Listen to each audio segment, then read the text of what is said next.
Welcome back to this non-stop coverage of the election results coming in from the 5 states of Uttar Pradesh, Uttarakhand, Punjab, Manipur and Goa. Joining me in the studio are two distinguished guests who will be taking us through the larger picture of what the trends indicate. The parties who have an advantage at the moment, of course, that's what the exit polls had predicted. But what it indicates for all of these parties which are in a position of advantage and which seem to be missing out on the numbers they had expected to. We'll also be joined by our correspondents who are reporting directly from party headquarters. The Aam Aadmi Party has taken a lead in Punjab, clearly an unassailable lead to say. The party is leading on 89 of the seats in Punjab of the 117, followed by the Congress Party. In Uttar Pradesh, the BJP also has maintained a wide lead, now leading on 266 seats, closely followed by the SP-RLD alliance. Also in Uttarakhand, again, it's a saffron wave there as well. The BJP leading currently on 43 seats, followed by the Congress Party on 23, so a huge margin there. And in Goa, the BJP is currently leading on 18 seats, while the Congress Party on 11, and the Aam Aadmi Party at the moment is also looking to make inroads, leading on 3 seats. What actually happens, whether these trends continue and hold on, actually translate into results is something that we'll have to wait and watch in, in the due course of time. But what all of this indicates, especially for Punjab and UP, where predictions going the exit polls way, but what it means, because it's history in the making, both in Uttar Pradesh, Yogi Adityanath will be, in the last 35 years, the only chief minister to actually get a consecutive second term. And also in Punjab, what we are seeing is a history of sorts by the Aam Aadmi Party, sweeping elections across the 3 regions. So without wasting much time, I'll go across to both my experts who are joining us on the program today. So let me first introduce them to you. I have with me Mr. Rohan Dua. He's executive editor of the New Indian. Thank you, Mr. Dua, and welcome to Sunset TV. And also with me is Mr. Ashutosh Jha, senior journalist. He's joining us in the studio as well. In the course of the program, we'll also be joined by some experts virtually and also colleagues from the ground getting us the exact picture. But Mr. Dua, your first thoughts on how the trends are moving, especially in Uttar Pradesh and Punjab. Absolutely. I have extensively toured both in Punjab and Uttar Pradesh. Uttar Pradesh, of course, looks to be something which was on the expected lines. Aam Aadmi Party in Punjab, I do not think that they will cross the landmark figure this easily and with this consummate ease. But let me also tell you that in 2014, Bhagwant Man's popularity beat and crushed the Modi wave, and he went on to win from Sangrur seat. That shows on the kind of connect which he has with the masses, and even in 2019 he went on to win with the same seat. UP, of course, I would say that the top 5 reasons which dominate BJP's win or the expected win now from here on is the fact that Yogi government enjoyed a complete scam-free, taint-free government for 5 years. Second was the law and order situation. Women felt very safe wherever we went from, whether the western UP to Purvanchal, from Balia to Devariya to Agra to Meerut. Young ladies, young women going to colleges, even Muslim women would proudly tell us in districts like Mathura, Etawah, Mainpuri, which were the bastions of the Yadav clan and the former CM's family, that they have felt very secure this time. There was no politicization of the police force under the tenure of the Yogi government in the last 5 years. And the way Yogi government had also tabled a bill, Love Jihad bill, to sort of stop the religious conversion, forceful religious conversion, and make it a crime in the state where conversion was leading to the women, getting drawn towards young boys and young men and then changing their religion. That was also something which cut a lot of ice across the state. And one of the third reasons I believe is CM's own popularity as a head priest of Gorakhnath temple. No CM from a temple or no individual from temple has actually gone on to become the CM in the last 40 years in any state. And the way that Yogi Adityanath led his image, there was a balance in his way, in his conduct, that a man who could be a mutt's priest and who has lived a life of an asceticism and as a monk is someone who can actually be a good administrator as well in Lucknow. the way he also handled a lot of his cabinet ministers, whether someone of stature as Law Minister Brijesh Pathak, who was a borrow from Bahujan Samaj Party, the BJP gave him a lot of respect. Whether it was Shrikant Sharma, who brought power reforms across the state, in a state which was a beleaguered state for almost a decade and a half due to power crisis, and much of the region in UP staying in the darkness. It was Yogi Adityanath's government who brought the 32 kV transformers across all the districts, 80 districts of Uttar Pradesh, and to run a power-hungry state into a power surplus state was a big challenge 5 years back, and they maintained a consistent standard right through 2017 and 19 and then 21 as well, even when Corona came. Also, I believe once in 19 when Ms. Smriti Irani went on to win from Amethi, that was also an indication of the anger against the ruling dynasts of UP, whether it was Congress's Rahul Gandhi or the Yadavs in the Bastion, or the 4 Yadav family members who lost back-to-back. It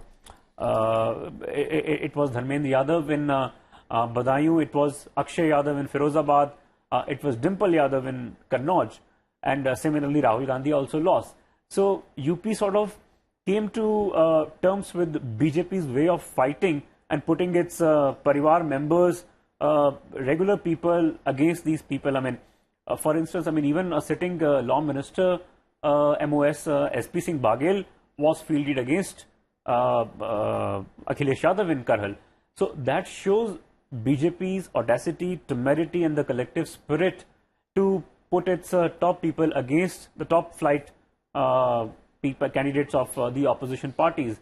Also, I believe that the BJP did their homework pretty much on the basis of the central schemes, whether it was Ujjwala Yojana to launch it, country's Ujjwala Yojana being launched from a back, almost a district which is in the bad part of hinterlands of UP, that is Balia, in 2016, and that helped on to sort of scale new heights in 2017 when they went on to use that Ujjwala scheme.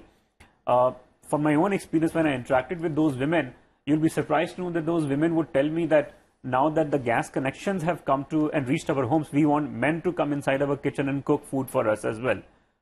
That sort of a smile or the jubilation which they would feel and share, the thought shows actually the kind of commitment which BJP had for UPites. And also, I believe at the same time, what really has worked wonders for the BJP is Prime Minister's own connect with the rural masses right from the Varanasi hinterlands, where he not only went on to bring Japanese Prime Minister or develop Kashi Vishwanath corridor, or for that matter Sarnath, the Buddhist circuit, or the new center which was developed with Japan. Now, these are some of the big development works which generally people tend to ignore, thinking that BJP government was all about Ayodhya Ram Temple or Mathura, or for that matter Kashi Vishwanath corridor. Not many would also know the fact that 341 kilometer UP Purvanchal Expressway is even longer than what Akhilesh tom-tommed in his tenure when he brought and connected national capital to Lucknow. People thought that he was trying to win over the Delhi's media or the Delhi's larger Latins parliamentarians when he connected Delhi to Lucknow. But on the other side, BJP went on to focus the rural masses of UP by bringing the Purvanchal Expressway and then the Bundelkhand Expressway as well. Issues of development, welfare, of course, have taken precedence over dynasty politics, over caste arithmetic, as Mr. Dua has pointed out. Before I go across to get a comment from Mr. Jha on how he is reading into these early trends that are coming in, let me also listen in to some of the political leaders who have been reacting as the trends now are becoming clearer and clearer. So let's play out some bites of leaders cutting across different parties. वास्तव में जनता जनार्दन ने मोदी योगी को स्वीकार किया, एक सक्षम नेतृत्व, ईमानदार नेतृत्व, परिश्रम की पराकाष्ठा करने वाला नेतृत्व, और जो दलित शोषित वंचितों के लिए काम किया गया, पिछड़ों के लिए जो काम किया गया, इसका भी लाभ इसका भी लाभ हम लोगों को जनता जनार्दन ने दिया है। लोगों को पहली बार एहसास हुआ कि कानून का राज है और विकास के नाम पर वोट दिया। लोग जाति को नकारा है, जाति को, वंशवाद को लोगों ने नकारा है। देखिए, इसके लिए मैं सबसे ज्यादा जो श्रेय दूंगा और उत्तर प्रदेश की जनता को दूंगा कि उन्होंने मोदी जी का शासन देखा है, योगी जी का 5 साल का शासन देखा है। जो शासन नहीं कहूंगा मैं, सुशासन देखा है। सुशासन और सुरक्षा और चहुमुखी विकास उन्होंने देखा है। और इसलिए जैसे हम लोगों ने पहले से ये अपेक्षा की थी, हमारी जो आशा थी कि बहुत भारी बहुमतों से भारतीय जनता पार्टी की सरकार जो है उत्तर प्रदेश के अंदर आएगी और पुनः योगी जी इस प्रदेश के मुख्यमंत्री बने। Okay. So, Mr. Jha, we've spoken about how the trends are emerging in Punjab and Uttar Pradesh particularly. But Uttarakhand, the exit polls predicted, some of them predicted that it could be a neck-and-neck contest between the Congress and the BJP. Factors like anti-incumbency, also the fact that the BJP had to replace 3 chief ministers. Now what we are seeing, it's an out-and-out saffron wave. But interestingly, the chief minister himself is trailing, although by a thin margin. But at the moment, it's been 4 hours into counting, he's still trailing. How do you read this? No, exactly. Reasons are the same that he mentioned, development. The bigger point is, what is the message of it? Because 2014 एक process शुरू हुआ था, लेकिन 2014 से ये different कैसे हो गया, 2017 से ये डिफरेंट कैसे हो गया, अगर इस पे हम देखें, क्योंकि डेवलपमेंट इशू है, this is established. It was established in 2019 when the Lok Sabha elections were held. इस बार ये इसलिए डिफरेंट है क्योंकि 2019 इलेक्शन वाज फॉर मोदी, और ये तब हुआ था कि मोदी का एक बड़ा फेस है, उनका एक करिश्मा है, इसीलिए 2019 में इस तरीके का रिजल्ट आया था. 2022 की जब हम बात करते हैं तो यहां Modi was not the face, though he was the larger picture behind. यहां मोदी फेस नहीं थे, यहां 100% डेवलपमेंट का एजेंडा फोकस था. And it was a factor in UP, it was a factor in Uttarakhand, it was a factor in Northeast, because Northeast was throughout the 8 and a half years of Modi government, Northeast में जो है वो हमेशा focus का area रहा है कि north east में है. तो नॉर्थ ईस्ट, उत्तराखंड की जब हम बात करते हैं, the bigger issue was connectivity. Uttarakhand में अगेन वही बात हो रही है कि डेवलपमेंट एजेंडा आ रहा है. कनेक्टिविटी वाज सबसे बड़ा फोकस था, एंड कनेक्टिविटी पर्टिकुलरली 4 धाम की जिसकी बात करते हैं हम, उस पर गवर्नमेंट ने सबसे ज्यादा काम किया जिस तरीके से लगातार. तो ये एक कनेक्टिविटी. एक बीजेपी के खिलाफ वहां जो एक माहौल बनना शुरू हुआ था और जो अटकलें जो लगाई जा रही थी, वो दैट वाज बेसिकली बिकॉज कि हम पिछले 3-4 महीने के डिफरेंस में वहां 3 मुख्यमंत्री बदल दिए गए थे. But BJP justified it very well among the voters कि BJP is a party, is a democratic party. BJP is not focused on any particular leader. BJP's policy is continued, whoever the face is. मुख्यमंत्री कोई भी बनते हैं, BJP को policy, the governance model will be the same. और वो public ने feel किया, और मुझे लगता है इन लोगों ने कन्विंस करने में, मुझे लगता है ज्यादा सफल रहे. This is one thing. जो बात आप कर रहे थे कि earlier it was neck to neck, it was expected that it will be neck to neck fight. मुझे लगता है again Congress party is the main culprit itself. जैसा कि पंजाब में इन्होंने किया, उत्तराखंड में बहुत कुछ इन लोगों ने थोड़ा सा रिपीट किया, वैसा ही बहुत हद तक जो शुरुआत में देखने को मिला कि हरीश रावत को लेकर के जिस तरीके से कंफ्यूजन हुआ. Harish Rawat is undoubtedly the largest and the biggest and the strongest face over there in Uttarakhand for Congress. लेकिन उनको लेकर के भी जिस तरीके से कंट्रोवर्सी हुई और लास्ट मोमेंट तक ये चलता रहा कि क्या कांग्रेस के अंदर से ही उनको हराने की भी कोशिश होगी, ये सारी चीजें चलती रही. इसका भी एक बड़ा है. लेकिन ओवरऑल जो इन्होंने भी अभी सारे पॉइंट्स गिनाए, मैं रिपीट नहीं करूंगा. Development was the main thing जो हर जगह बीजेपी के लिए काम किया. और मैं आशुतोष जी लौटूंगा कि उत्तराखंड जो आपने जिक्र किया कि क्या स्थानीय सरकार के खिलाफ नाराजगी, लेकिन मोदी जी का करिश्मा वहां पर बीजेपी को वापस सत्ता दिला रहा है, या कुछ और है? लेकिन उससे पहले अखिलेश तोमर हमारे साथ हैं ताजा अपडेट के साथ. अखिलेश, क्या क्या नए अपडेट आपके पास इस वक्त हैं इन 5 राज्यों से? देखिए, सबसे महत्वपूर्ण बात तो यह है कि जिस तरीके से बीजेपी उत्तर प्रदेश में काम कर रही थी और उसका नतीजा सामने दिख रहा है, और जिस तरह से बीजेपी प्रेडिक्ट कर रही थी, इस तरह से बीजेपी के लोग यह बार बार बोल रहे थे कि हम चुनाव जीत रहे हैं, वो निश्चित तौर पे कई बार लोगों को विश्वास नहीं होता था। लेकिन अभी जब रुझान आ रहा है, रुझान आने के बाद ये साफ साफ झलक रहा है। अगर बुंदेलखंड की बात करो तो बुंदेलखंड में 16 सीटें अभी बीजेपी के पक्ष में जा रही है, पूर्वांचल में 94 सीटें बीजेपी के पक्ष में जा रही है, वेस्टर्न यूपी में 72 सीटें बीजेपी के पक्ष में जा रही है। जबकि उसकी तुलना में देखेंगे तो बुंदेलखंड में 3 सीटें कह सकते हैं कि अभी समाजवादी पार्टी और उनके अलायंस, पूर्वांचल में 23 सीटें और वेस्टर्न यूपी में ही 25 सीटों के आसपास है। उससे साफ साफ यह झलक रहा है। उसके बाद अगर कहें कि कांग्रेस की बात, तो अजय सिंह लल्लू जो कांग्रेस के अध्यक्ष है उत्तर प्रदेश में, वो भी पीछे है। उसके अलावा आपने देख लिया कि दारा सिंह चौहान, धर्मपाल सैनी, स्वामी प्रसाद मौर्य, ये सारे लोग पीछे चल रहे हैं। और बरेली में अगर देखें, आगरा में देखें, अलीगढ़ में देखें, मुजफ्फरनगर में देखें, तो इन सारी जगहों पे जहां लोगों को यह संभावना नजर आ रही थी कि बीजेपी पीछे जाएगी, इन सारी जगहों पे बीजेपी आगे जा रही है। तो निश्चित तौर पे यह है कि बहुत ही कह सकते हैं कि चुनौतीपूर्ण समय था बीजेपी के लिए, कि जिस तरह से सामने सतह पे दिख रही थी चीजें, वैसे ही हकीकत नहीं थी। और इसके बारे में यह कहा जा रहा है कि जो साइलेंट वोटर्स हैं, जो खास तौर पे जो इनको बारे में कहते हैं कि महिलाएं हैं या दलित वोटर्स हैं, उन दलित वोटर्स ने फाइनली कमाल कर दिया और उन्होंने इस चुनाव के जो रुझान सामने अभी दिख रहे हैं, उनकी वजह से ये सामने चुनाव रुझान आपको दिख रहे हैं। और देखिए, सबसे महत्वपूर्ण बात यह है कि मणिपुर में अगर चले जाएं तो मणिपुर में भी कांग्रेस की स्थिति, कांग्रेस देखिए 5 साल पहले मणिपुर में सरकार में थी, और आज मणिपुर की स्थिति कांग्रेस की यह हो गई है कि इबोबी सिंह तो निश्चित तौर पे आगे चल रहे हैं, लेकिन उसके अलावा उनकी पार्टी के तकरीबन सारे सदस्य पीछे चल रहे हैं। अब जेडीयू वहां अच्छा कर रही है, निश्चित तौर पे बीजेपी के साथ अलायंस नहीं है, लेकिन बीजेपी अगर चुनाव जीतेगी तो जेडीयू निश्चित तौर पे समर्थन देगी।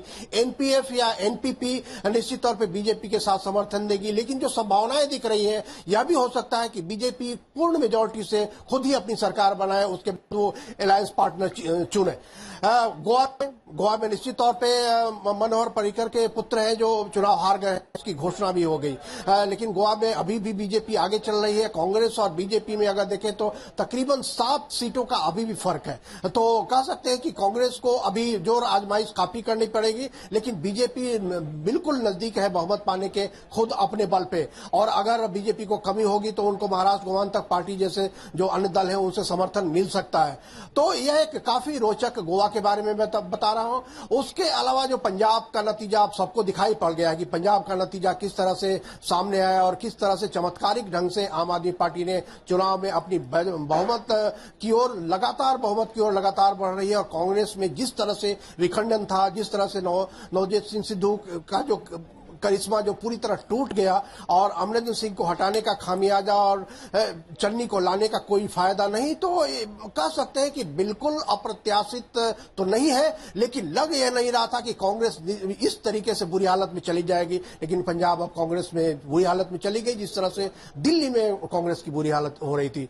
तो ये स्थिति है अभी तक। और लगातार बीजेपी का जो माहौल है, चुनाव यहाँ पे जो सेंट्रल हेडक्वार्टर पे हम है, वहां पूरी तरह लगातार उत्साह का माहौल बन रहा है। और जैसे जैसे चुनाव के नतीजे सामने आते रहेंगे, वैसे लगता है कि माहौल और लड्डू भी बंटना हो सकता है शुरू हो जाए। चलिए अखिलेश, आप नजर रखिए, लौटेंगे आपके पास। एक एक करके सभी राज्यों की ताजा अपडेट हम दिखा दें पहले ग्राफिक के जरिए कि क्या ताजा रुझान इस वक्त है। बता दें कि जो नतीजे हैं वो सिर्फ महज 1 या 2 सीटों के अब तक डिक्लेयर हुए हैं ऑफिशियली तौर पर, जो आधिकारिक मैं कहूं कि चुनाव आयोग की ओर से, लेकिन जो रुझान है वो आपके सामने है। उत्तर प्रदेश से शुरुआत करते हैं, जहां पर इस वक्त आप देख सकते हैं कि किस तरीके से जो तस्वीर है विधानसभा की वो बनती दिख रही है। 266 सीटों पर बीजेपी गठबंधन, 124 पर समाजवादी पार्टी गठबंधन और बीएसपी 5, कांग्रेस 3 और अन्य 3। यहां पर अगर वोट शेयर की मैं बात करूं, यूपी में बीजेपी को करीब 42% के आसपास वोट शेयर मिलता दिख रहा है, समाजवादी पार्टी को 31.5%, बीएसपी को करीब 13% और कांग्रेस के खाते में करीब 2.5%। यानी कि यहां पर वोट शेयर बीजेपी ने इंटैक्ट रखा है, थोड़ा सा बढ़ाने की कोशिश की है। समाजवादी पार्टी और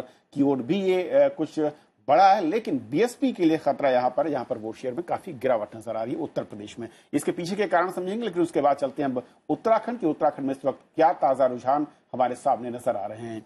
उत्तराखंड में जो 70 सीटें, वहां पर फिलहाल जो मुकाबला है, जो रुझान है, उसके मुताबिक एक तरफा मुकाबला नजर आता है उत्तराखंड में, क्योंकि बीजेपी यहां पर 44 सीटों पर आगे चल रही है, कांग्रेस 22, आम आदमी पार्टी फिलहाल यहां पर खाता खोलती हुई नजर नहीं आ रही है। बीएसपी की हालत भी आम आदमी पार्टी जैसी है और 4 यहां पर अन्य या निर्दलीय जो कह सकते हैं कि वो हैं। और उत्तराखंड में अगर वोट शेयर देखें जो काफी इंटरेस्टिंग नजर आता है, उत्तराखंड में करीब 44% के आसपास वोट शेयर उत्तराखंड में मिल रहा है, बीजेपी के पास जाता दिख रहा है, 39% कांग्रेस के पास में और करीब 9% के आसपास वोट शेयर आम आदमी पार्टी के पास में। हालांकि रुझानों में उसके पास फिलहाल कोई सीट नजर इस वक्त में जो अपडेट है 4 सीटें शायद उत्तराखंड में यहां पर दिख रही हैं आम आदमी पार्टी के पास में, माफ कीजिएगा, और बीएसपी के पास में करीब 5% का वोट शेयर है और 5-6 सीटों पर वो आगे बढ़ती हुई नजर आ रही है। यहां पर कम वोट शेयर के साथ सीटों का रुझान पार्टियों के पक्ष में दिख रहा है, जबकि बड़े राज्यों में स्थिति इससे उलट है क्योंकि यहां पर मुकाबला चतुष्कोणीय उत्तराखंड में कुछ सीटों पर है जहां पर बीएसपी और आप भी दम लगाते हुए दिख रहे हैं। और यहां के बाद पंजाब, जहां पर इस वक्त जो रुझान है 90 सीटों पर आम आदमी पार्टी, कांग्रेस 16, एसएडी 6, बीजेपी 4, अन्य के खाते में 1। और पंजाब में जो अगर वोट शेयर हम देख पाए 42% से ज्यादा वोट शेयर आम आदमी पार्टी के खाते में है, बीजेपी करीब 6.5%, कांग्रेस 23, एसएडी के पास करीब 18% का वोट शेयर पंजाब में नजर आ रहा है। और इसके अलावा अगर हम गोवा और मणिपुर की बात समझे कि क्या है, गोवा जहां पर बहुत ही महत्वपूर्ण लड़ाई और पिछली बार की तरह इस बार भी शायद कांटे का मुकाबला नजर आ रहा था, लेकिन फिलहाल रुझानों में बीजेपी बहुमत के करीब 19 सीटों के साथ, कांग्रेस गठबंधन 11, आम आदमी पार्टी 2 और अन्य के खाते में 8। हालांकि यहां पर अभी भी मतगणना जैसे जैसे आगे बढ़ रही है बहुत ही हल्के मार्जिन के साथ पार्टियां आगे पीछे हो रही हैं, तो यहां पर बदलाव फिलहाल थोड़ा सा ऐसा लगता है कि हो सकता है। और गोवा में वोट शेयर देखें तो बीजेपी के पास करीब 33% से ज्यादा का वोट शेयर उसके खाते में है, कांग्रेस के पास करीब 23% है, यानी कि 10% का फर्क गोवा में वोट शेयर के नजर से दिख रहा है कांग्रेस और बीजेपी के पक्ष में। आम आदमी पार्टी के पास 7.25% का वोट और एमएजी गठबंधन जो है वो 8% का वोट यहां पर मिलता हुआ नजर आता है। यानी कि गोवा में गठबंधन में काफी ज्यादा ताकत लगाई है, लेकिन फिर भी जो बीजेपी और कांग्रेस है उससे उसकी दूरी काफी ज्यादा है। मणिपुर में देखें कि मणिपुर में इस वक्त क्या तस्वीर है, बीजेपी साफ तौर पर सरकार बनाती हुई दिख रही है रुझानों के मुताबिक, 22 सीटें, कांग्रेस 3, एनपीपी 6, एनपीएफ गठबंधन 5 और अन्य के खाते में 5। यहां पर वोट शेयर भी काफी इंटरेस्टिंग है, बीजेपी सीधे स्वीप करती हुई दिख रही है करीब 39% वोट शेयर के साथ में, कांग्रेस महज 15%, एनपीएफ के पास करीब 7.5 और एनपीईपी के पास करीब 16% वोट शेयर यहां पर जाता हुआ दिख रहा है। लेकिन सीटों के नजरिए से उतना एक्यूमुलेट वहां पर सीटों पर वो तब्दीली नजर नहीं आ रही है। आशुतोष जी, सबसे पहले तो अगर इन 5 राज्यों में देखें जो इंटरेस्टिंग फैक्ट है, छोटे राज्यों की तस्वीर थोड़ी सी अलग है। पंजाब और यूपी में जो मैं कहूं कि सीधे तौर पर एक अलग दिख रही है। छोटे राज्यों में कमोबेश क्या क्रिटिकल पॉलिटिकल आपको लगता है कि सिनारियो या समीकरण है जिसके चलते ये तस्वीर कुछ इस तरीके से है, चाहे उत्तराखंड की बात करें पंजाब में, और बनस्पति उसके पंजाब और यूपी में बड़े राज्यों में जो बड़े दल हैं या फिर आम आदमी पार्टी का स्वीप, इसके पीछे के reason?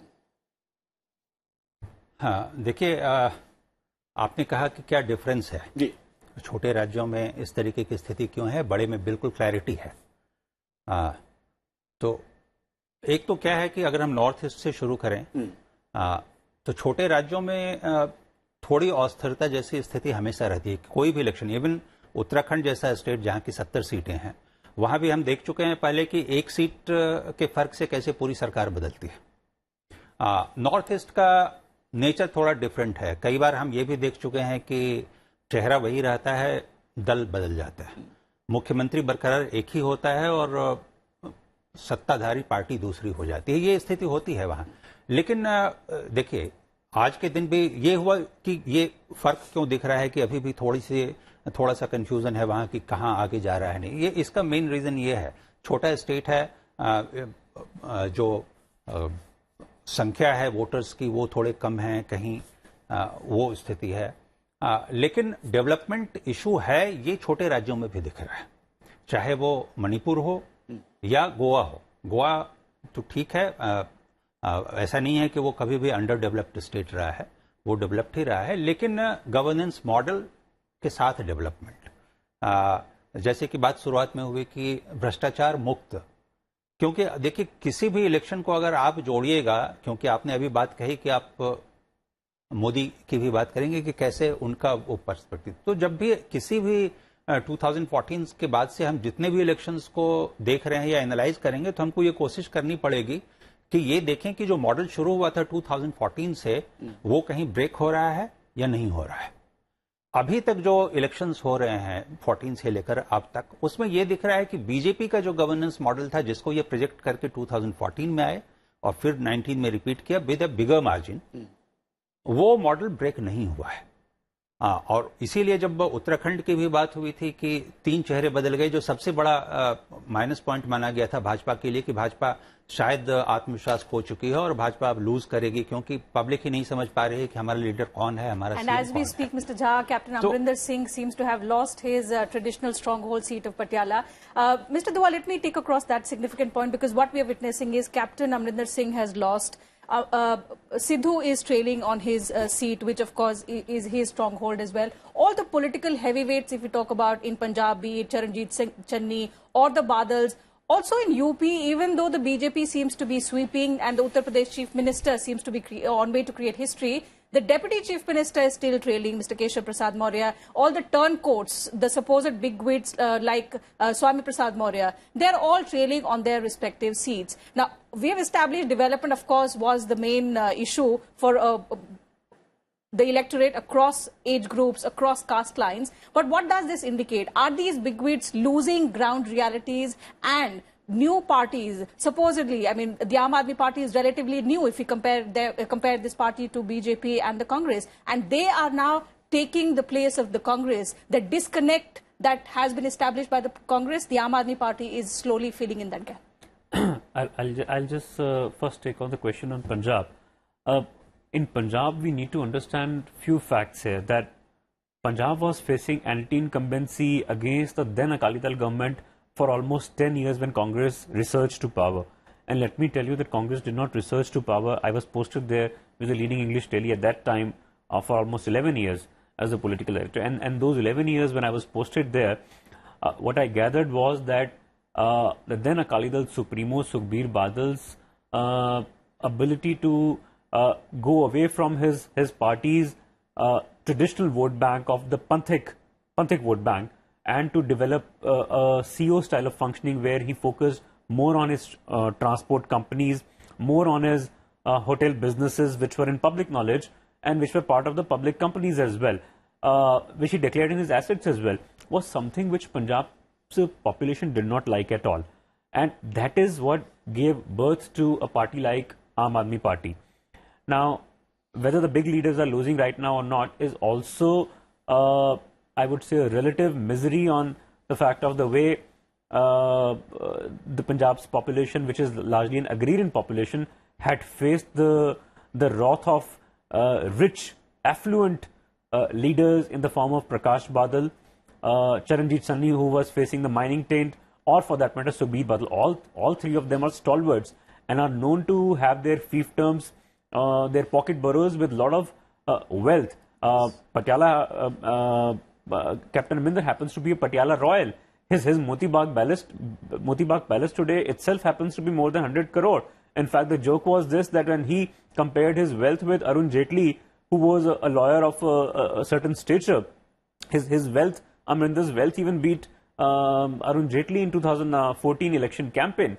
So, Punjab has sort of gone through a lot of torture period during the Khalistani movement and the militancy. They do not want to see the richness being confined only to certain political leaders anymore. They have seen the governments alternating between Amrinder and Sukhbir Badal, and there's no denying the fact that the way AAP ran its campaign, they have been able to identify people from the smaller areas of Punjab's rural hinterlands, picking up a basketball player, picking up a folk singer, picking up a comedian like Bhagwant Mann, picking up a cop, a retired IPS officer. They did a lot of homework. They almost followed BJP in way of, handpicking people from their cadre and people who had worked at smaller level and smaller booths or smaller workshops.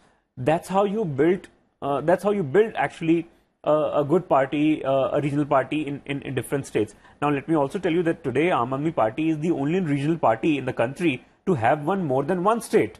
No other regional party in this country has won actually more than one state. Even if you consider Delhi as half a state or not consider it statehood, and as far as Amrinder, the royalty is concerned, or Sukhbir Badal or Prakash Badal, these three were the giants of Punjab at one stage. So people were very, I would say, perturbed with the idea of, the affluence and the richness going into the hands of being the concentration of power into only the same dynasty among these leaders. That is where the birth of Aam Aadmi Party comes today.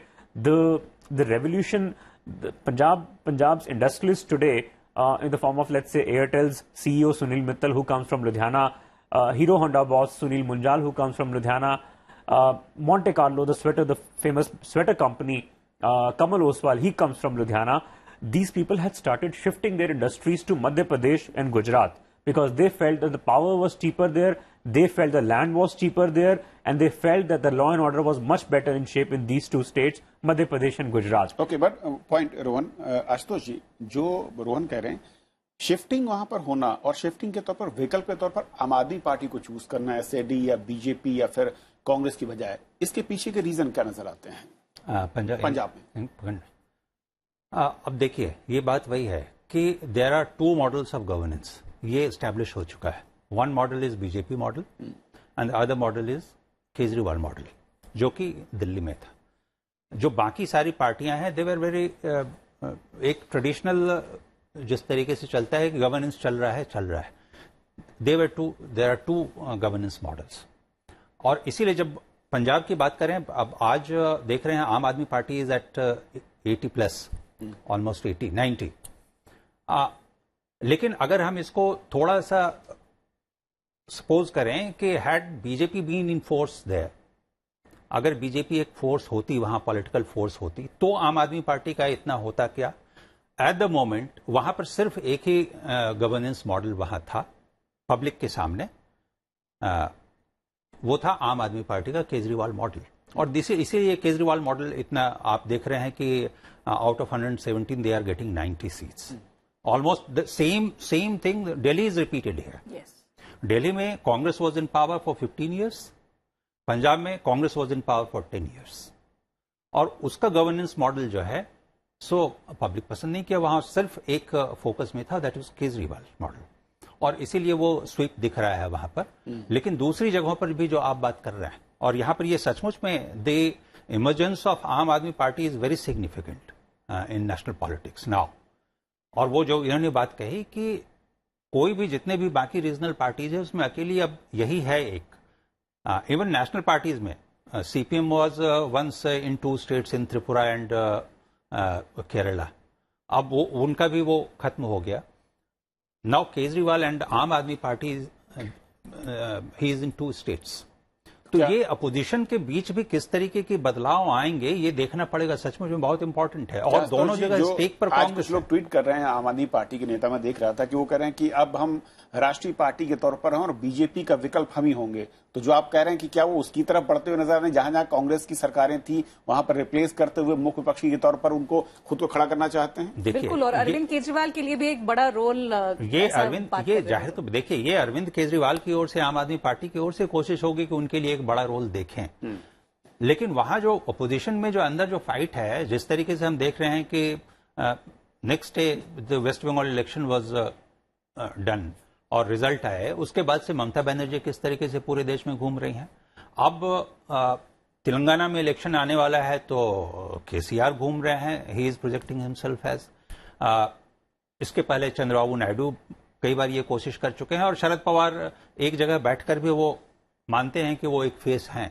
तो opposition में ये किस तरीके की हलचल होगी, ये बहुत बड़ी बात होगी आने वाले दिनों में. आज के दिन तो आम आदमी पार्टी ने दिखा दिया पंजाब में, और वो सिर्फ गवर्नेंस मॉडल के लिए है. पब्लिक के पास सिर्फ एक गवर्नेंस मॉडल सामने था, वहां बीजेपी फोर्स नहीं थी. Absolutely. And while the people of Punjab have accepted the Kejriwal model of governance, the Delhi model of governance to say, in all the other 4 states, the BJP had a lot at stake, but seems the Saffron Party has turned the tide in its favor once again. In all of these four parties, the BJP is in a leading position as the picture gets clearer. And in fact, news just coming in that the BJP parliamentary board will be meeting in the evening today to review the party's performance in all of these states. And at the moment, Uttar Pradesh and Uttarakhand look like the two big wins. In Goa, the numbers fluctuating up and down between the Congress and the BJP. So whether the BJP gets a clear majority or stops short of a simple majority is something that we'll have to wait for some more time. But at the moment, Kavindra, looks like Goa is in a tricky position, but Manipur, Uttarakhand, UP going the BJP way. बिल्कुल। और एक चीज जो रोहन मैं समझना चाह रहा था उत्तराखंड को लेकर, क्योंकि बाकी जगहों पर डेवलपमेंट मॉडल जिसकी बात आशुतोष जी कर रहे हैं या फिर मोदी मैजिक की बात हो रही है, बीजेपी फैक्टर की बात हो रही है, उत्तराखंड में बीजेपी के सीएम फेस बदले गए, उसके बावजूद बीजेपी के कई मंत्री और सीएम ट्रेल कर रहे हैं।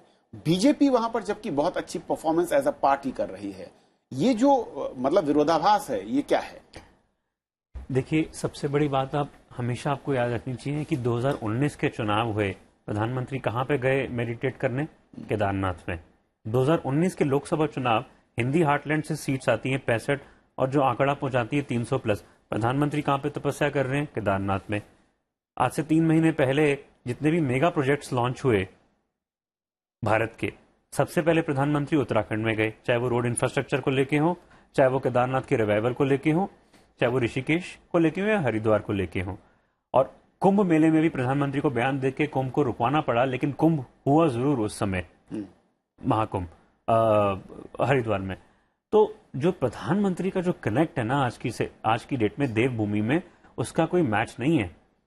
उस मैच को आपको पहुंचाने के लिए हर पार्टी को कम से कम 20 से 30 साल लग जाएंगे, क्योंकि ये प्रधानमंत्री वो प्रधानमंत्री हैं जो हरिद्वार में भी जाके तपस्या कर सकते हैं और ऋषिकेश में भी जाके बैठ सकते हैं, उत्तराखंड में भी बैठ सकते हैं। जो उन्होंने काम वाराणसी में किया, उतना ही उन्होंने पैरेलल काम उत्तराखंड में करके दिखाया। उसी का रिवॉर्ड आज भाजपा को मिल रहा है। नहीं तो ये जो 3 बारी मुख्यमंत्री बदल दिए थे, तो भाजपा क्या, मुझे खुद मेरी ग्राउंड रिपोर्ट ये कह रही थी कि वहां पे कंपटीशन इतना ज्यादा टफ है। स्टेट यूनिट और स्टेट लीडरशिप आपको लगता है कि उस तरीके के नहीं है जो बिल्कुल। इसका कंपैरिजन मैं राजस्थान से करूंगा। एक बड़ा फेमस स्लोगन हुआ था कि मोदी तुझसे वैर नहीं, वसुंधरा तेरी खैर नहीं। उसका भुगतान भाजपा को वहां पे भोगना पड़ा, क्योंकि वसुंधरा की सरकार गिरी और अशोक गहलोत की सरकार जैसे तैसे भी आई, जोड़ तोड़ के पूरी एक लैंडस्लाइड मेजोरिटी से नहीं आई। इस बारी क्योंकि सीएम फेस चाहे धामी साहब रहे हो या रावत साहब रहे हो, 2 बारी रावत साहब आए, 2 रावत साहब और धामी साहब आए, तो वो जो पॉपुलैरिटी जो थी ना उत्तराखंड की, वो खत्म हो चुकी थी बीजेपी लीडरशिप को लेके, स्टेट लीडरशिप को लेके। लेकिन जो लोगों का विश्वास प्रधानमंत्री के अंदर था कि देश का प्रधानमंत्री हर बारी देवभूमि में आता है, देवभूमि का दौरा करता है और देवभूमि में बैठ के इतने मेगा प्रोजेक्ट्स लॉन्च करता है, एक इतने बड़े आप याद करिए 2013 में वो गुजरात के मुख्यमंत्री होकर जब उत्तराखंड में फ्लैश फ्लड्स आए, उस दौर में वो हेलीकॉप्टर लेके 14,000 गुजरातियों को लेने गए। तो उसका कितना बड़ा कांग्रेस ने अटैक किया कि नहीं, स्टेट हमारे अंडर है और गुजरात सीएम क्यों आए। तो उनका जो प्यार है ना, क्योंकि वो इतनी जगहों पे रहे हैं, चाहे वो हिमाचल हो जब वो प्रचारक थे या जब बीजेपी के इंचार्ज हैं इन स्टेट्स में, उसका मुनाफा आज भी बीजेपी को मिलता है। वो अपना कनेक्ट नहीं भूलते हैं जिस भी स्टेट्स में। In all the other states, it's the double engine growth that the BJP keeps talking about. But if we look at Uttarakhand, and as Mr. Dua suggests, it is the Prime Minister's connect and the Modi charisma that is still very much prevalent in this hill state. Going back across to our correspondent Akhilesh Suman, who's joining us from the BJP headquarters. Akhilesh, what's the latest that you can share with us? Tina, the latest thing is that the victory path of BJP is continuing in all the states other than Punjab. And one of the major things that is people are telling that Rasan, Aswasan, Prashasan or Shasan, is sari cheezein, all these things had been working for BJP. And beyond, all types of propaganda that had been launched against BJP in this election in UP, it is all going to be, nullified. So I think on these lines only BJP seat after seat is gaining ground. And if I say that in UP, there were skepticism amongst BJP people also that whether they are going to get so many seats. But after seeing the groundswell in favor of BJP, now they are, ascertain that the leadership of Prime Minister Narendra Modi and in the state Yogi Adityanath had been working, though not very vocally, but silently people were expecting that the same type of rules should should continue in the biggest state in the country. And this is the thing that has been heartening for everyone, all sections of society, as far as the security of women are concerned, as far as the security of all the weaker sections are concerned, and also those who are enterprising and want to see a better future, even the tradespeople who are in the trade, who are shopkeepers, who are, Rehri Patriwala, all those people are feeling safe and have been expecting that BJP should come to power, and that is going to fructify. And if you go to the, all those data also say that if you see the previous, regimes in Uttar Pradesh, and if you see this regime led by Yogi Adityanath, data also say that there has been progress on all counts. Either it is infrastructure, or it is urbanization, or it is the security of the people. So I think people have, shown the confidence, and they are showing, and every seat by seat BJP is coming to power. So I think this is the thing that is, surprising everyone, and it is shocking the opposition. And I can tell you that the whole opposition group, they are not coming forward to speak about why they are failing. And I had tried from here also, I had tried to talk to many leaders in Lucknow also. They are not coming up. They are not coming even the panel discussions. So it is very surprising and very shocking. In politics, you can gain, you can win or lose. But in politics, if you are in politics, you have to analyze and you have to talk to people. So I think this is very, sensitive matter for Samajwadi Party, and they have been, I think, you can say that they are very shocked at this result, Akhilesh, जिस तरीके से 5 राज्यों में से करीब 4 पर तस्वीर एकदम क्लियर दिख रही है, फिलहाल जो रुझान या नतीजे जितने भी आधिकारिक तौर पर आए, लेकिन गोवा अभी भी थोड़ी सी यहाँ पर स्थिति या पेंच मैं कहूँ कि फंसे हुए हैं, उतनी क्लैरिटी नहीं दिख रही है। गोवा को लेकर क्या इस वक्त बीजेपी की प्लानिंग, क्योंकि कांग्रेस और जो दूसरे वहां पर छोटे छोटे दल हैं, उनकी जिस तरीके से मैं कहूं कि रिएक्शन या फिर जो सोशल साइट्स पर उनके बयान आ रहे हैं, वो इशारा कर रहे हैं कि वो सब मिलकर भी सरकार बनाने को लेकर एकजुट हो सकते हैं, इस तरीके के संकेत या फिर साफ तौर पर आह्वान किया जा रहा है। देखिए, गोवा के बारे में कविंद्र हमेशा ये स्थिति रही है, क्योंकि गोवा बहुत ही छोटा राज्य है और वहाँ जीत हार का जो अंतर है काफी कम होता है।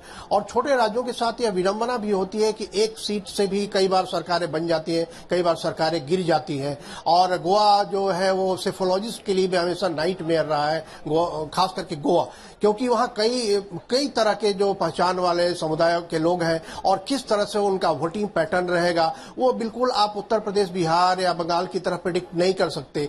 इसलिए गोवा में जो अभी दिख रहा है, जो 18-11 का कांग्रेस और बीजेपी और कांग्रेस का, वह अभी थोड़ी देर से स्टैग्नेंट है। लेकिन जो संकेत यहाँ बीजेपी के लोग जिस बात की ओर भरोसा दिला रहे हैं कि गोवा में उनकी सरकार बनेगी, इसलिए उनका भरोसा इसलिए है कि क्योंकि जब बीजेपी उठान पे होती है तो जो छोटे दल होते हैं, खासतौर पे जो क्षेत्रीय दल होते हैं, उनकी स्थिति, उनका जो कहें कि प्रायोरिटी बन जाता है बीजेपी, क्योंकि बीजेपी की केंद्र में भी सरकार है और बीजेपी अगर स्टेट में भी सरकार बन जाएगी तो जो छोटे दल हैं या इंडिपेंडेंट हैं उनको एक आश्वासन मिलता है, वे आश्वस्त होते हैं अपने पार्टी के बारे में भी और उसके बाद राज्य के बारे में भी।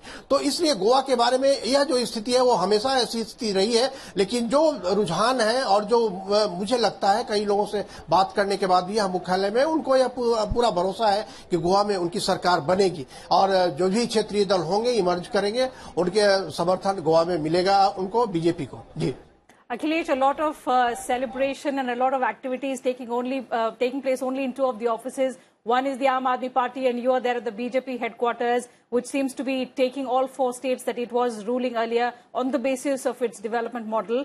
But very quickly, what is the update on Manipur at the moment? Will the BJP able to get a simple majority and form a government on its own? It looks like, Tina, because Manipur BJP for last 5 years, what I have been gathering from there, that BJP had done very well.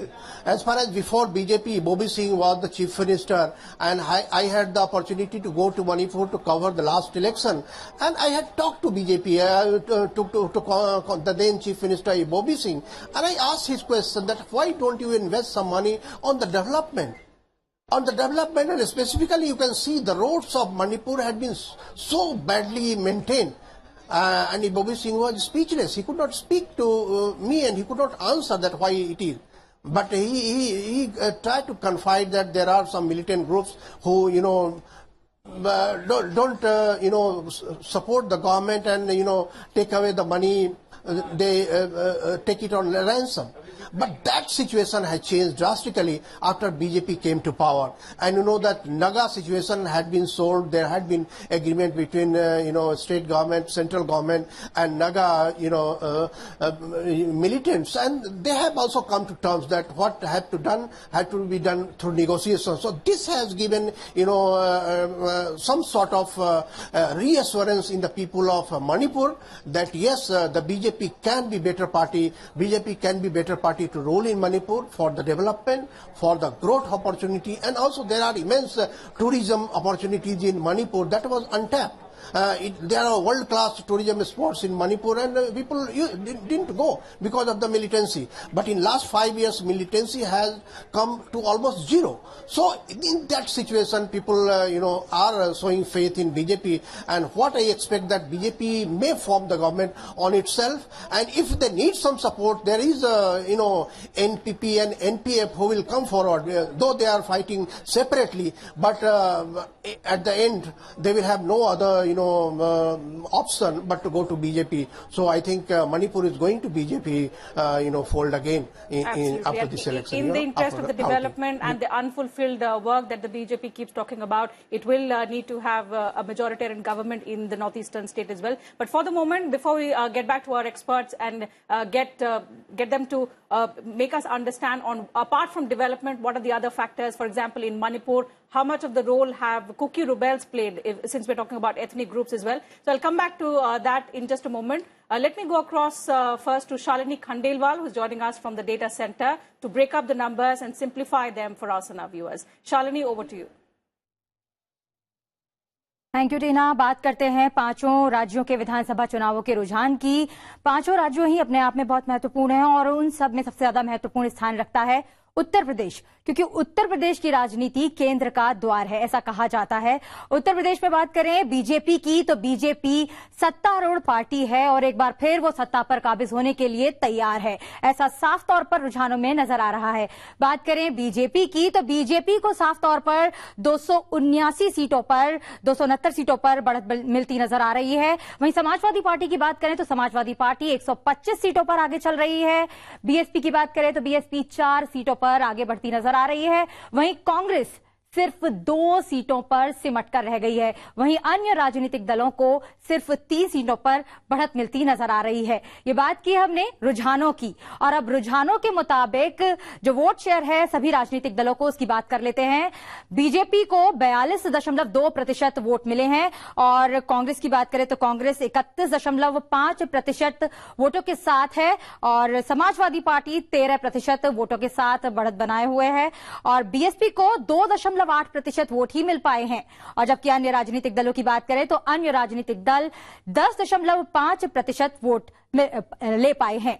बढ़ते हैं आगे और बात करते हैं पंजाब की, तो पंजाब राज्य की राजनीति में बहुत बड़ा बदलाव देखने को मिला है। यहां आम आदमी पार्टी ने बम्पर जीत की ओर बढ़ती हुई नजर आ रही है। रुझानों में साफ है कि कांग्रेस सिर्फ 15 सीटों पर, कह सकते हैं कि उनकी अंदरूनी कलह ही उन्हें ले डूबी, क्योंकि रुझानों में साफ हो गया है कि कांग्रेस को 15 सीटें मिल रही है। बीजेपी 4 सीटों पर बनी हुई है और शिरोमणि अकाली दल की बात करें तो शिरोमणि अकाली दल 8 सीटों पर बढ़त बनाए हुए है। रुझानों में यह साफ हो गया है कि आम आदमी पार्टी 89 सीटों पर आगे बढ़ती हुई नजर आ रही है और इस तरीके से अगर ये सब सही साबित होता है तो आम आदमी पार्टी पंजाब की राजनीति में मुख्य तौर पर और उसकी सत्ता पर काबिज हो जाएगी। आम आदमी पार्टी एक ऐसी पार्टी है जिसे दिल्ली तक ही सीमित माना जा रहा था, लेकिन अब आम आदमी पार्टी ने पंजाब में भी अपने पैर जमा लिए हैं। बढ़ते आगे और बात करते हैं कि पंजाब में जो वोट प्रतिशत रहा वो क्या रहा। कांग्रेस को 23.2% वोट ही मिल पाए हैं। बीजेपी सिर्फ 6.7% वोट के साथ बनी हुई है। और विधानसभा चुनाव में बात करें पंजाब में शिरोमणि अकाली दल तो 17.8% वोट के साथ शिरोमणि अकाली दल रुझानों में सामने आई है। और रुझानों में साफ हो गया है कि आम आदमी पार्टी पर लोगों ने अपना विश्वास जताया है और 42.1% वोट के साथ आम आदमी पार्टी ने अपनी बढ़त बनाई हुई है। और अन्य राजनीतिक दल सिर्फ 10.2% वोटों के साथ आगे बढ़े हुए हैं। बात करते हैं अब अगले राज्य की, और अगला राज्य है उत्तराखंड। उत्तराखंड को देवभूमि कहा जाता है और इस देवभूमि पर क्या कुछ राजनीतिक रुझान हमारे सामने आ रहे हैं, उन पर हम डालते हैं एक नजर। अगर अभी बात करें बीजेपी की, तो बीजेपी 43 सीटों पर बढ़त बनाए हुए है। और वैसे तो बीजेपी सत्ता पर काबिज है और एक बार फिर वो सत्ता की ओर बढ़ती हुई नजर आ रही है। रुझानों में साफ हो गया है कि बीजेपी 43 सीटों के साथ आगे बढ़ रही है और कांग्रेस 23 सीटों पर है। आम आदमी पार्टी ने यहां पर अपना खाता नहीं खोल पाई है और बीएसपी 2 सीटों के साथ आगे बढ़ती नजर आ रही है और अन्य राजनीतिक दल सिर्फ 2 सीटों पर आगे बढ़ते हुए नजर आ रहे हैं। रुझानों से साफ हो गया है कि बीजेपी एक बार फिर सत्ता पर काबिज हो सकती है। अगर वोट शेयर की बात करें तो बीजेपी को 44% वोट मिले हैं और यहां की जनता ने, उत्तराखंड की जनता ने बीजेपी पर अपना विश्वास दिखाया है। वहीं कांग्रेस 39.2% वोट ले पाई है। आम आदमी पार्टी सिर्फ 3.7% वोट हासिल कर पाई है। वहीं बीएसपी 4.7% वोटों के साथ बढ़त बनाए हुए है और अन्य राजनीतिक दलों को 8.4% वोट मिल पाए हैं। बढ़ते आगे और बात करते हैं अगले राज्य की। अगला राज्य है मणिपुर। मणिपुर में क्या कुछ राजनीतिक रुझान सामने आ रहे हैं, इसकी बात कर लेते हैं। मणिपुर में एक बार फिर से बीजेपी 3 सीटों पर बनी हुई है और कांग्रेस की बात करें तो कांग्रेस 22 सीटों के पर बढ़त बनाए हुए है। एनपीपी 6 सीटों पर और एनपीएफ 5 सीटों पर बढ़त बनाए हुए है। रुझानों से साफ हो गया है कि बीजेपी सत्ता में आने के लिए तैयार है। बीजेपी 37.5% वोट हासिल कर पाई है। कांग्रेस 16.7% वोट के साथ आगे बढ़ी हुई है। एनपीपी को 16.9% वोट, एनपीएफ को 9.3% वोट और अन्य राजनीतिक दल करीब 19% वोट के साथ मणिपुर की राजनीति में अपनी जगह बनाए हुए हैं। बात करते हैं गोवा की। गोवा में क्या कुछ राजनीतिक रुझान सामने आ रहे हैं। गोवा एक छोटा राज्य है जहां 40 सीटों के लिए चुनाव हुआ और 40 सीटों में से बीजेपी को 19 सीटों पर बढ़त मिली हुई है। कांग्रेस 11 सीटों पर बढ़त बनाए हुए है। आम आदमी पार्टी को सिर्फ 2 सीटें मिल पाई हैं और टीएमसी अपना खाता नहीं खोल पाई है। और अन्य राजनीतिक दल की बात करें तो अन्य राजनीतिक दल 8 सीटों पर अपनी बढ़त बनाए हुए हैं। हम बात कर रहे हैं रुझानों की और रुझानों पर लगातार नजर बनाए हुए हैं। बात करें अगर वोट शेयर की तो बीजेपी को गोवा में 33.2% वोट मिले हैं, कांग्रेस को 22.3% वोट, आम आदमी पार्टी को सिर्फ 7.1% वोट मिले हैं, टीएमसी को 5.1% वोट और अन्य राजनीतिक दलों ने 32.3% वोट हासिल किए हैं। अब बढ़ते हैं आगे और बात करते हैं, चलते हैं आपको एक बार फिर से ले चलते हैं हमारे studio. Tina, over to you. Thank you, Shalini, for explaining to us the latest trends coming in from all those 5 states and also explaining to us what the vote share stands of each of these parties, especially those, even those parties that have not been able to translate them into seats. Kavindra, Goa continues to be in a sticky position as per the latest data that Shalini took us through. 19 for the BJP and 11 for the Congress and the Aam Aadmi Party now on 2. So if we go by the number game and if there has to be a coalition government, the BJP could be in a position of fix. बिल्कुल, इसीलिए गोवा में जो social media के through जानकारियां मिल रही हैं कि किस तरीके से जो अलग अलग पार्टियों के विधायक जो बन सकते हैं, यानी कि जो रुझानों में उनको सुरक्षित रखने की तैयारियां भी शुरू हो गई हैं। आशुतोष जी, इस पर मैं चर्चा करूंगा आप लोगों से और साथ ही ये भी समझूंगा कि उत्तर प्रदेश में गठबंधन की राजनीति में अखिलेश यादव के विकल्प जो थे गठबंधन के, उसमें बदलाव भी किया, उसके बावजूद क्या वोट शिफ्टिंग बड़ा उनके लिए एक चुनौती रही है, जिसके चलते अभी भी वो पीछे नजर आ रहे हैं। लेकिन छोटा सा ब्रेक लेंगे, ब्रेक के बाद कुछ और नए मेहमान जुड़ेंगे, चर्चा जारी रहेगी, रहिएगा हमारे साथ।